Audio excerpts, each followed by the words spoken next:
in my mind, there are a few things. Probably at the top of the list is his harmonic concept has to do with movement. Now, I say movement as opposed to hitting vertical structures of notes, for instance.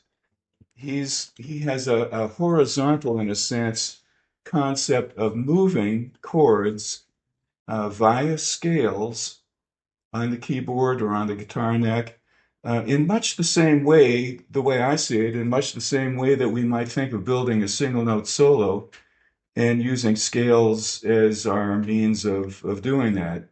So it's a very much linear concept, and that is something that is unique. And in fact, Barry named his six diminished scales scales for chording or scales for moving chords on, and that's exactly what they are, as we'll see as we get started. Um, the other thing I'd like to say that is unique in my mind about this is that while a lot of systems will say do X, Y, and Z, and you'll do it in all the keys and do it fast, and you'll be a great jazz player. Barry's system doesn't do that.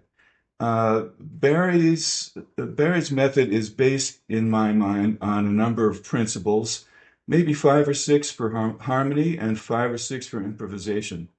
And the beauty of that is that there's nobody telling you to play this way or that way. These are building blocks. These are structural things that you get to learn and put together in lots of unlimited, really different ways. And so we all, in that sense, we all have an opportunity to sound different one from another and to come up with different ideas. And that really is a beautiful thing.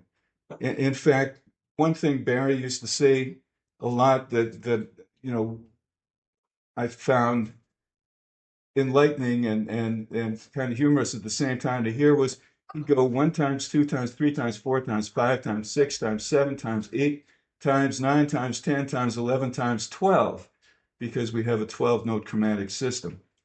And he'd say, first of all, does anybody know what number that comes out to?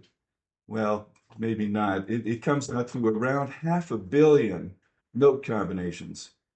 And what that means is that nobody has played everything, and that's what is in front of all of us, the opportunity to work on new stuff all the time.